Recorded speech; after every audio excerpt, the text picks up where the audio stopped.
young mother who had 5 young children. And sometime during Advent, the beginning of Advent, she gathered her children around and set up a manger scene. Except they shouldn't put Jesus, little baby Jesus, in there because that comes later. She told them all about that. So they set up the manger scene and talked about it, and that was great. And then the next day, the mother walks by the crib and finds a Star Wars action figure in it. It's like, oh, well, she didn't know how that got in there, so she took it out. The next day, the action figure's back, along with Buzz Lightyear in there, and a teddy bear. So she took those out.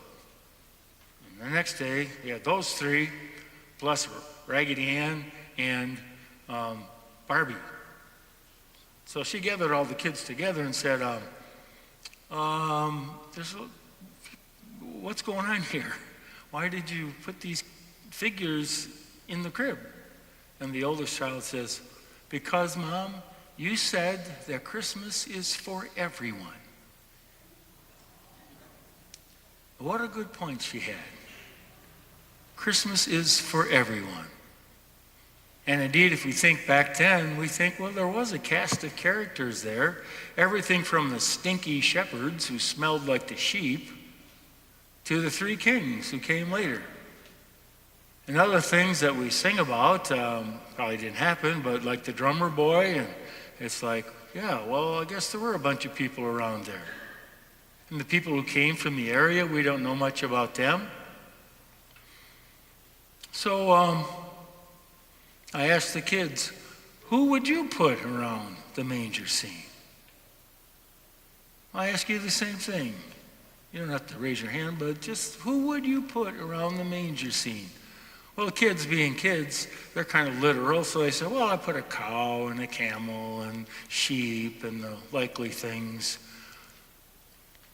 Who would you put around the manger scene? Just think about it for a minute. Who would you want gathered around the Christ?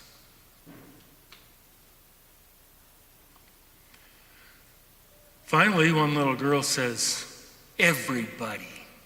I want everybody around the manger scene.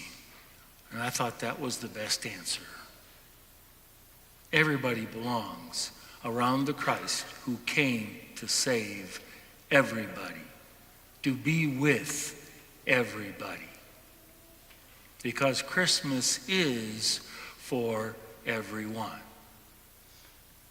Christmas is for those whose lives are going well right now. Maybe people are getting along.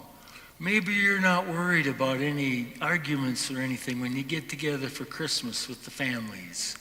Maybe things are going well. You're financially secure. Christmas is for those for whom things are going well.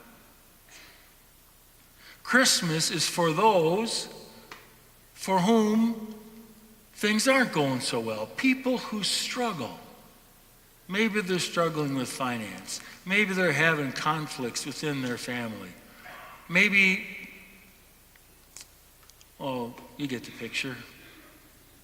We struggle for many reasons. Some point in life, transitions in life, and we don't know what's coming next, and we can struggle. And Christmas is for those whose lives are a mess. Right now, somehow it got messed up. Don't know how to get out of it. Kind of kick ourselves for getting into it. But life is a mess. Christmas is for them as well. Maybe especially. Because when we gather around Christ, He has come for our deepest hopes and deepest longings. At the 4:30 Mass, I asked the kids, I said, what do you hope for? Well, they're little kids, they don't know. You know, another action figure or something, but a man sitting right about over there said, a Super Bowl win. And I thought, I got that. If only that's what we hope for, because everything else was fine. So I ask you to think, deep down, what do you hope for right now at this time in your life? For yourself? For those you love? For our country? For the world?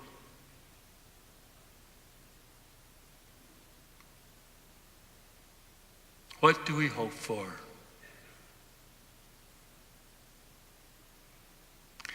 And I also have met some people, won't name names, who don't dare to hope.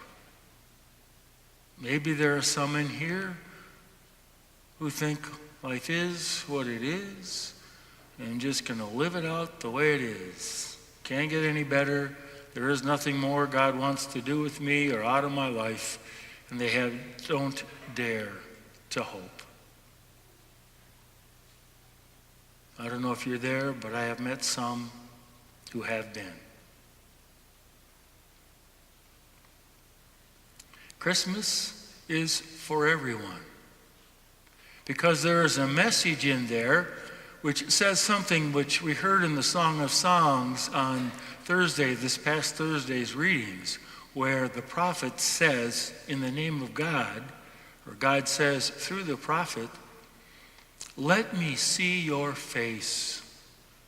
Let me hear your voice. Whether things are going well or you're struggling or if your life is messed up, come before me. Let me see your face and hear your voice." Because in Jesus Christ we believe that he has come into our midst to let us know that he is with us. And that he wants us to be in his presence, if you will, to gather around the crib, to gather around this altar, to gather with other people, and to share the love that we have with others.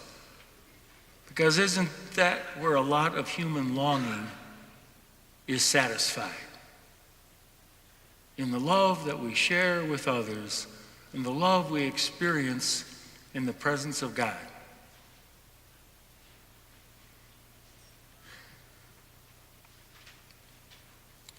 Christmas is for everyone. We're gathered here for some reason. My mom dragged me, even though I'm an adult. My mom dragged me here. My wife and my husband dragged me here. I don't care. You're here for a reason. We all are. And the more we can claim that reason, the more real God will be for us. And the more we will dare to hope in a God who fulfills his promises to us, to be the light in our darkness and the nourishment for our souls. So, we're gathered here tonight, around this crib, around this altar, with each other. Praise the Lord God, we're here. Come, let us adore him and bring our lives and bring our hearts open to our God.